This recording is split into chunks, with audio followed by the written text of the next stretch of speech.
Don Ricardo Lombana, felicidades. ¿Es por aquí? Sí. Buenas tardes. Gracias, profesor, por las felicitaciones y gracias también por estar aquí dándole cobertura a este evento del día de hoy. Jorge Luis Sánchez y yo comentábamos que hoy se cierra una etapa tanto de Ricardo Lombana, el individuo, el ciudadano, como de Otro Camino. Termina todo esto de independiente, de recoger firmas, de inscribir un partido, y hoy vemos el Congreso Constitutivo. ¿Comienza otra etapa entonces? Sí, es una buena forma de verlo y creo que en mi discurso hubo una parte que lo planteaba tal vez de esa manera. Termina esa etapa del Ricardo Lombana solo como candidato o ex candidato de libre postulación, y a pesar de estar acompañado no era una estructura. Empieza una etapa que trae esas experiencias, sin duda, que trae ese recorrido, pero que ahora se monta sobre una plataforma organizada que es un nuevo partido político, y sí inicia un nuevo camino, solo a la espera de que nos den la resolución del Tribunal Electoral y de ahí a cumplir los próximos pasos que nos hemos trazado aquí al 2024. Hoy escuché a Ricardo Lombana, obviamente yo lo escuché bastante en el 2019 en la campaña, por razones obvias de trabajo, y hoy lo escuché haciendo énfasis, e incluso algunos dirigentes que entrevistamos en la mañana, todo un equipo para revisar los representantes de corregimiento, los alcaldes, los diputados, y dijo en el discurso, pero no queremos a los maleantes. Ricardo Lombana hoy está claro de que esa gente tiene que jalar votos para arriba.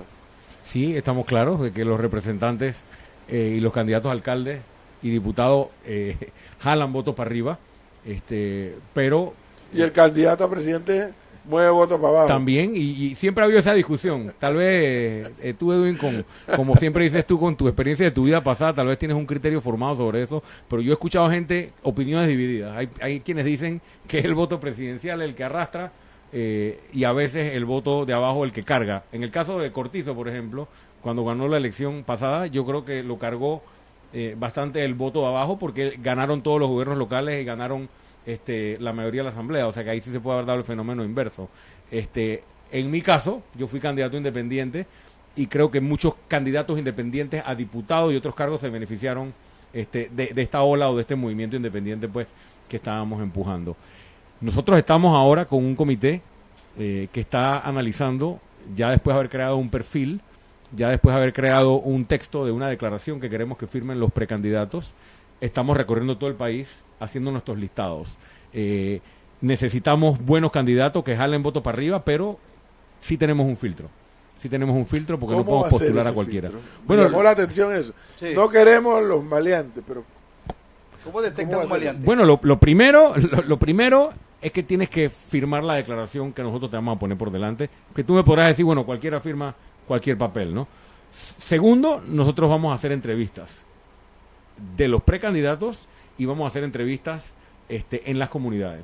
Si tú vas a una comunidad de 300 personas, una comunidad de 800 personas, una comunidad de 2000 personas, fácilmente puedes conocer la reputación del individuo si haces la gestión. Entonces, sí hay formas de hacer filtros, sí hay formas de darse cuenta quién viene con malas intenciones. Lo hicimos en la inscripción, creo que lo hemos hablado antes, Edwin. A mí se me acercaban personas que me ofrecían adherentes. Me decían, te tengo 2000 adherentes, te los inscribo mañana y hacemos crecer el partido. Y yo decía, ok, está bien, inscríbelos. No, es que yo quiero negociar. ¿Qué quieres negociar? Que el candidato tengo que ser yo, si yo te inscribo esos 2000.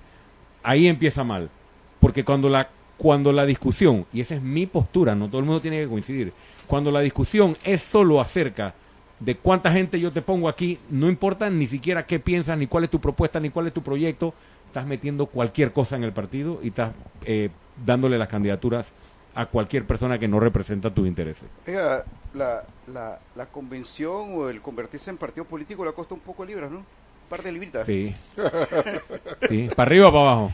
Para abajo. Sí, he perdido algo de peso, pero no solo por la convención, sino yo me gané mucho peso en la campaña. Ah, ok. En la campaña me subí 20 libras. Comía mucho cuando la gente caminaba. Sí, yo creo que por cada firma que recogí me comí una Algo por ahí. Sí, pero sí hemos estado bajando de peso, recuperando el peso Oiga, que teníamos antes de la Marina campaña. no le pidió a usted un puesto. Marina. ¿Quién es Marina? ¿Quién es Marina? Estamos rompiendo la cabeza. Lo que pasa es que Marina es la mamá de Rosemary Barrios, que es nuestra vicepresidenta y que fue candidata a diputada independiente con el grupo de nosotros. Y esa señora es una máquina de inscripciones. Pero no le pidió ser nada. Nunca, no me ha pedido nada, ni me va a pedir que la nombre porque lo hemos hablado. Ella simplemente quiere que su hija llegue a la Asamblea Nacional, que Ricardo Lombana llegue a la presidencia y quiere ver mejores días para su comunidad, porque incluso tienen varios proyectos que me han presentado para su comunidad. Oiga, en la línea que el profesor Cabrera le preguntaba, yo también pienso que sí, uno puede hacer entrevistas, uno va descartando eso de hablar con la comunidad, es interesante, pero el poder cambia, el poder corrompe. Usted sabe que esa es una máxima de la vida, el poder corrompe e incluso el poder saca la cara de la gente, el verdadero rostro de la gente. Hay gente que se nos presenta a veces como un angelito, como una oveja, pero adentro tiene, yo no digo lobo, porque los lobos son buenos animales, tienen hienas por dentro. Bueno, ¿Cómo hacemos? En alguien tenemos que confiar, empezando por ahí. Segundo, yo no me presento como un santo, ni me presento como alguien que está tratando de engañar. Yo tengo mi recorrido, mi vida, con mis virtudes, mis éxitos, mis fracasos y mis errores, como todo ser humano. Y la gente no solo debe evaluar mi propuesta política, sino mi vida, tanto en lo profesional, en lo personal. Yo no creo que el poder corrompe, creo que es más lo segundo, el poder muestra a la verdadera persona que hay. Con respecto a mí, creo que todavía no se puede hacer el juicio, y lo digo francamente porque todavía no he estado en una posición de poder, estoy pidiendo estar en una posición de poder, y que se me dé la oportunidad a mí, así que a muchos candidatos de otro camino, para demostrar que sí puede haber gobernantes que respondan a la población. Oiga, el profesor Cabrera, a mí me sorprendió dos cosas de usted, mano.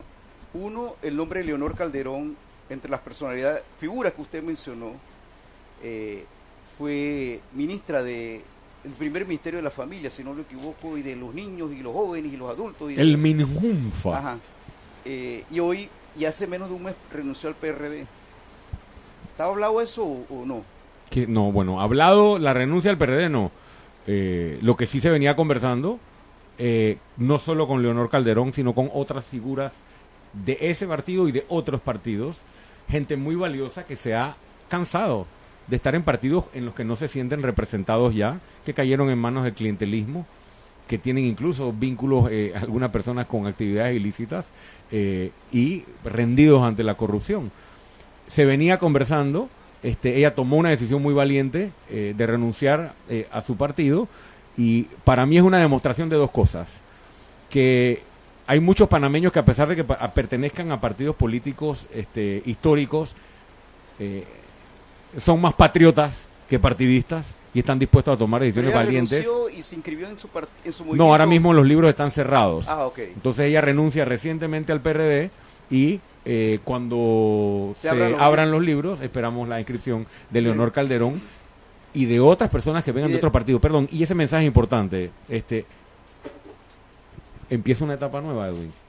O sea, esto de que los independientes, los no inscritos en partido, somos los no corruptos y la gente que está en los partidos son los corruptos, ese es un error y ese es un mal enfoque. ¿Aprendió entonces? No, pues yo nunca dije eso, pero yo he escuchado a otros independientes más o menos trazar una línea de que aquí no queremos gente de otros partidos. Pero usted lo insinuaba, ¿no?, en su campaña. Yo siempre hablé de las cúpulas corruptas de los partidos. Aquí estamos demostrando que hay personas de otros partidos que pueden venir a sumar siempre y cuando entiendan que vamos a proteger nuestros principios, los del movimiento Otro Camino. Y para mí es un honor que Leonor Calderón esté aquí en este partido, como otras personas que se irán sumando. Un fichaje. ¿Y Adán Adolfo Arbona y el resto también va a inscribirse? ¿O? Sí, muchos de ellos se van a inscribir, okay. Otros no necesariamente se van a inscribir, pero van a seguir aportando. Está el señor Ricardo Coiner, del sector agropecuario, cafetalero, que también está en el grupo de nosotros trabajando arduamente. El señor Patricio Candanedo nos está ayudando en materia de seguridad, sobre todo desde el punto de vista de crimen organizado.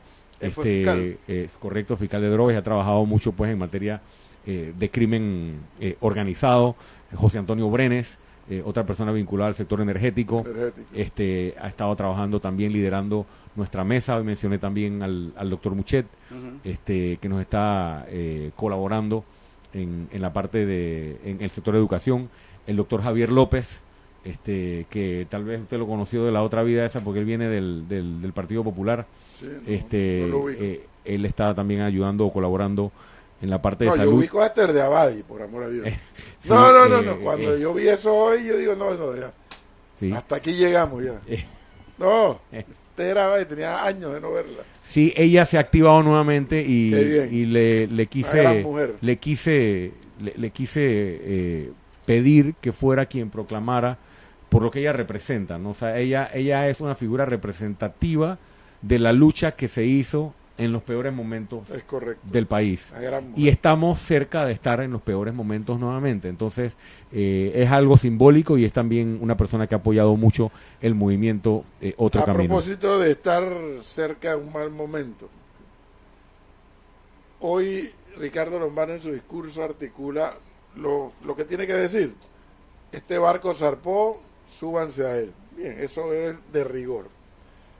Pero a mí me toca de rigor también decir, si no se, en mi opinión, puedo equivocarme rotundamente, si no se produce una alianza lo suficientemente robusta, que no necesariamente es exclusiva entre partidos, ojo con eso, las probabilidades de los otros escenarios aumentan.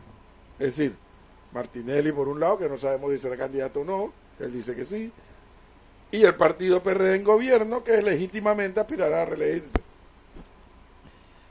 Si no se produce una alianza lo suficientemente fuerte, esos dos escenarios podrían verse favorecidos.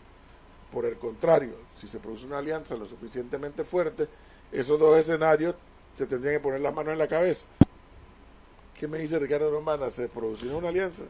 Primero, coincido con el análisis de que si esas son las figuras, se tiene que integrar una fuerza, porque si no, ante la división del voto, con unos 6, 7 candidatos presidenciales, ya sabemos cuál sería el resultado. Tal vez beneficiaría a algunas de esas dos fuerzas o a esas dos fuerzas unidas, que eso tampoco lo podemos descartar que ocurra. Entonces, en esto de las alianzas, también hemos estado analizando que no necesariamente es entre partidos. Nosotros estamos conversando con bloques de otras organizaciones políticas. O sea, no necesariamente tenemos que tener conversaciones institucionales. Porque cuando tienes la conversación institucional hoy, y lo digo con conocimiento de causa, la conversación empieza por donde no tiene que empezar. Y por eso que no he estado asistiendo a las reuniones esas que han tenido. Porque, Edwin, aquí le llaman alianza a la repartición de ministerios y a la repartición de cargos. Miren, el ejemplo, Molirena y la lotería. ¿Qué beneficio le ha traído al país la alianza con el Molirena, que consistió en entregarle la lotería al Molirena? Ningún beneficio para los panameños. Mucho negocio para una gente y para un grupo.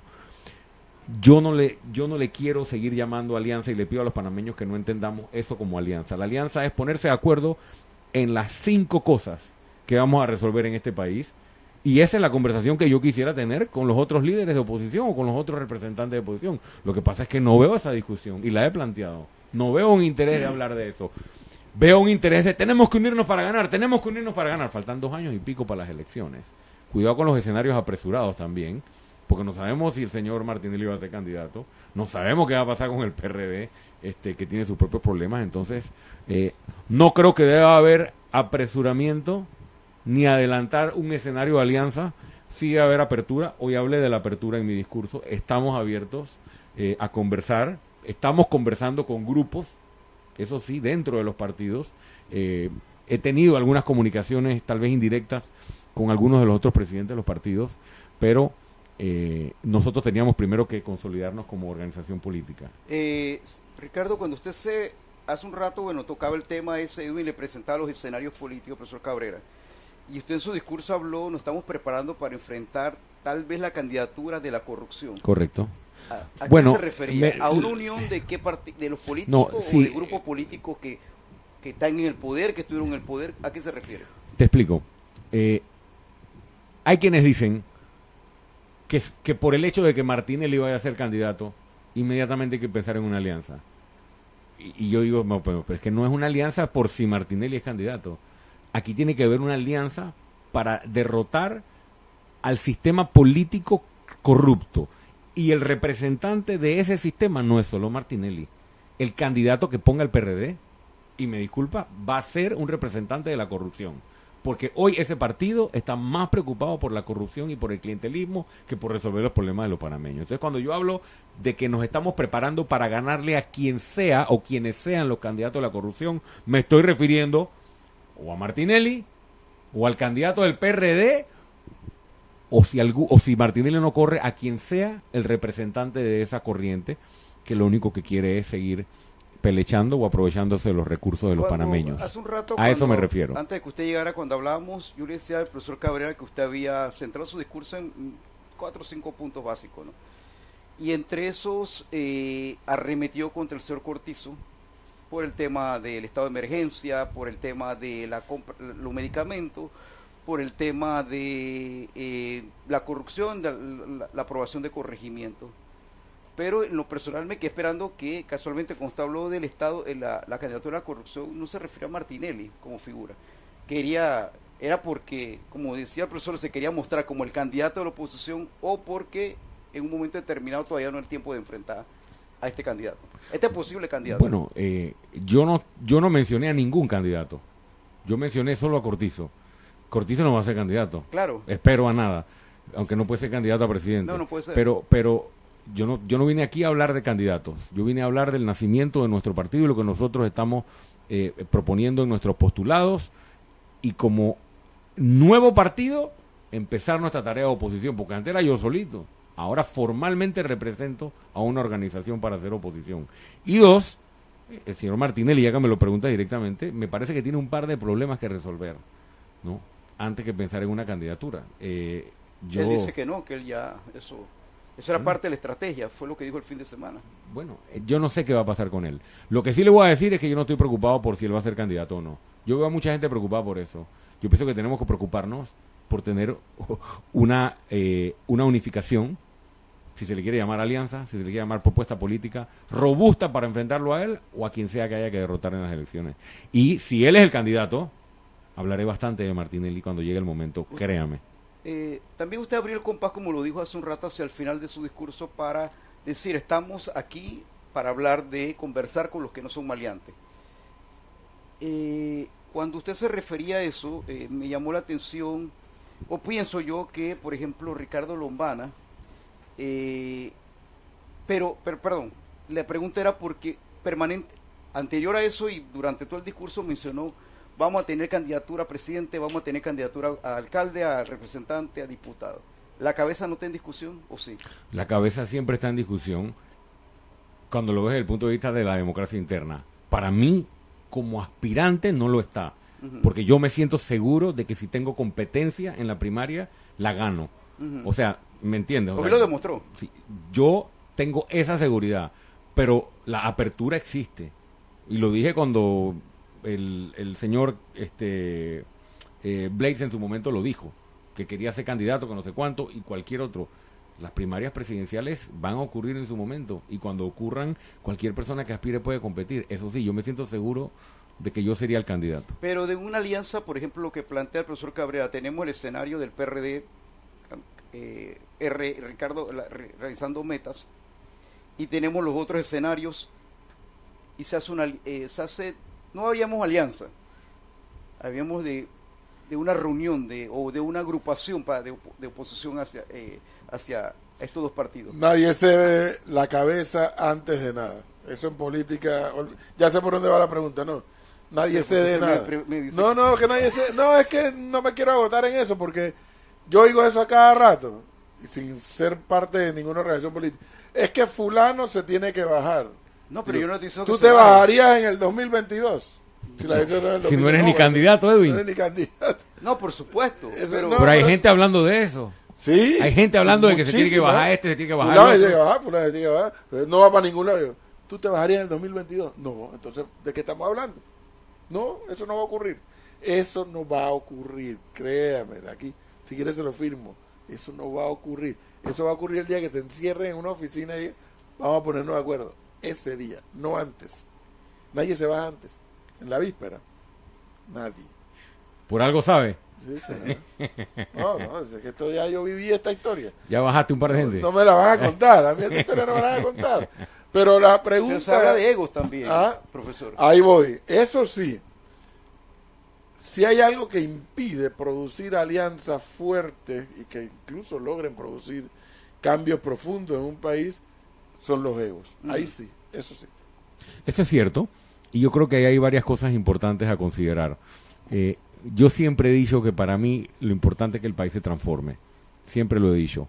Y yo creo que cuando vienen escenarios de conversaciones y en coyunturas en las que el país está en riesgo, hay que estar dispuesto a conversar y si la coyuntura lo requiere, a ceder. Y no estoy hablando de mí, sino en general esa debe ser la postura de alguien que realmente quiere el país y quiere lo mejor para el país.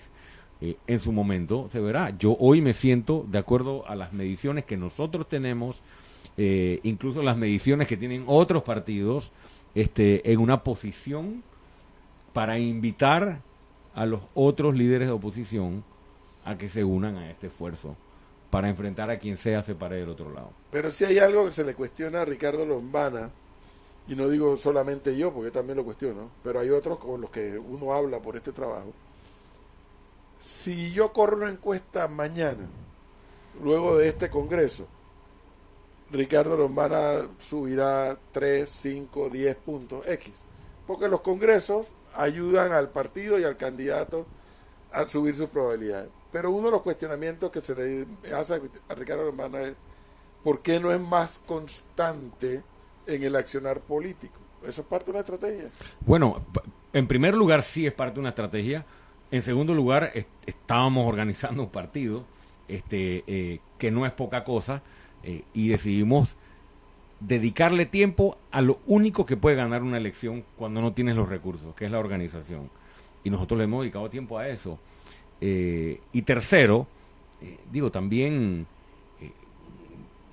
yo creo que la gente a veces se deja llevar mucho por las apariciones mediáticas. El primer año de la pandemia yo estaba en los medios un día sí y un día no. Y mis encuestas también me estaban diciendo que estábamos saturando un poco a la población. Bueno, entonces vamos a hacer trabajo de campo, vamos a hacer trabajo de puerta a puerta. Mientras no me ven en los medios, estoy recorriendo el país. Estamos haciendo la búsqueda de líderes comunitarios y en efecto lo hemos hecho. Yo no he parado de recorrer el país, incluso en los tiempos en que he estado un poco más estratégicamente midiendo mis apariciones. Y por último, y aquí sí es una opinión personal, o sea, yo creo que de las figuras políticas de oposición, tú puedes medir apariciones mediáticas y tal vez eso te dará unos porcentajes, pero hablemos de acciones. O sea, cuando yo salgo, yo presento acciones. O sea, yo fui, recordemos la última estuvimos en Panama Ports, en la Autoridad Marítima. O sea, estuvimos no hablando pendejadas en la televisión, que la concesión es negativa, no. Nos organizamos con nuestro equipo, ejercimos una acción legal, fuimos a la Contraloría, fuimos a la Autoridad Marítima, fuimos a la Presidencia, le dimos seguimiento, seguimos presionando, lo mismo con los bates de Benicio Robinson y los 9 diputados denunciados, lo mismo con la solicitud de los estados financieros de la Caja de Seguro Social para ponerlos a disposición de la población, lo mismo con el amparo que detuvo la playa, que era un gasto innecesario en un proyecto, y así hay 7 u 8 ejemplos más de acciones concretas.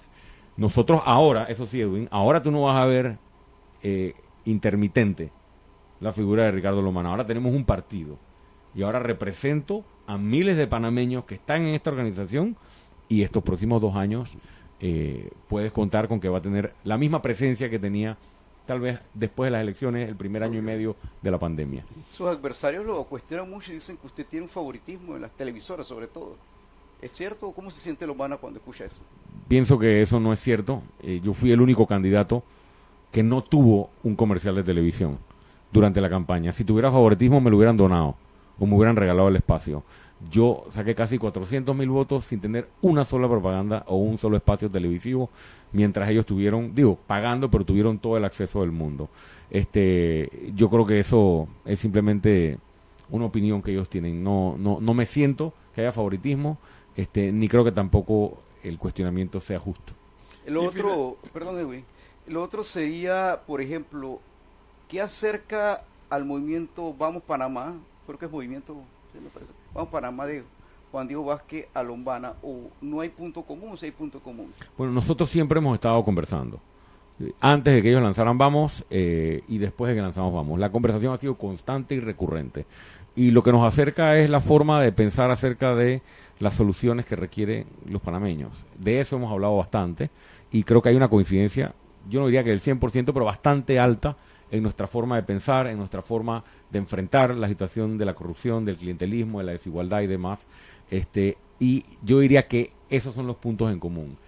Ahora el gran reto, con respecto a Vamos, con respecto a otras candidaturas de libre postulación, es ver si se puede articular la alianza con las limitaciones que tiene la ley electoral y los tiempos que plantea la ley electoral de cuándo deben estar definidos los candidatos. Pero lo que sí te puedo decir, sin temor a equivocarme, es que la cercanía entre las ideas políticas del movimiento Otro Camino y Lombana con las ideas políticas de Vamos y quienes están detrás de Vamos, es una cercanía muchísimo más marcada que cualquier cercanía que pueda tener Otro Camino con cualquiera de las otras organizaciones políticas existentes. Finalmente, si algo le hizo daño, digamos así, daño a la candidatura de Ricardo Lombana en mayo de 2019, fue que los adversarios de pronto dijeron: ni siquiera ha presentado un plan de gobierno. Yo al principio me reí porque si la gente no lee los planes de gobierno, ¿qué lo va a presentar? Pero parece que eso causó un efecto. Sí. Hubo varios nosotros hicimos nuestro análisis post elección y sí hubo varios factores que nos costaron varios puntos en la elección. Y ese punto nos costó, pero nos costó tal vez no por no haber presentado el plan, sino porque nuestros adversarios se agarraron muy bien de eso para atacarnos. Y la realidad es que nosotros lo que presentamos fue un listado de compromisos. O sea, nosotros no dejamos de presentar un plan de gobierno simplemente porque no lo consideramos importante. Nosotros, de manera disruptiva, para ser diferentes, para conectarnos con la población, decimos: ok, si tenemos 30 años de planes de gobierno que no se cumplen, el país necesita compromisos. Y lo que hicimos fue un listado de compromisos en cada área. Pero bueno, eso fue aprovechado por nuestros adversarios para decir que nosotros no teníamos un plan de gobierno. Sobre todo el PRD se agarró de eso. Y yo aquí le pregunto a los PRD que me atacaban, ¿cómo les ha ido con el plan de gobierno y las 200 mesas de trabajo y los no sé cuántos profesionales del señor Nito Cortizo? ¿Cómo les va con eso? Es muy fácil mentir en un documento. Es muy fácil preparar un documento para engañar al votante. Lo difícil es comprometerse a tomar las decisiones. Ahí está un presidente, voy a poner solo un ejemplo. Ahí está un presidente que dijo, al lado mío en el debate presidencial, cómo iba a resolver el problema de la Caja de Seguro Social. Desde que llegaba a gobierno. 3 años después, disculpen, pero se nos acabó el capital político. Que eso quede para el próximo gobierno. Eso es irresponsable. Eso es mucho más irresponsable que presentar un listado de compromisos en vez de un plan de gobierno. Pero, ¿sabes qué? Políticamente hablando, Edwin, tú tienes experiencia, lección aprendida. No le voy a dar ninguna excusa a mis adversarios. Desde ya tenemos un documento preliminar en 14 áreas de trabajo. Y las personas que mencioné hoy son algunas de las personas que están trabajando. ¿Cuál es la prioridad 1? Empleo. Hoy empleo. Generación de empleo es la prioridad 1 del país. Cortoplacista, porque hay una necesidad inmediata. Largoplacista, salud y educación son las 2 prioridades del movimiento Otro Camino. En junio del 2023, el país tendrá una propuesta país de parte del movimiento Otro Camino, un año antes de las elecciones, para poder discutirla, complementarla y evaluarla. Bueno. Don Ricardo Lombana, éxito, entonces, buena suerte. Gracias, profesor, y gracias también Jorge Luis, ¿no? Jorge Luis, sí. Jorge Luis, y a toda la audiencia de este programa, y gracias por darle cobertura al evento. Por supuesto, muy amable. Suerte, éxitos. Entonces, hemos escuchado de la propia voz de don Ricardo Lombana lo que es la interpretación tanto de su discurso como de su accionar político.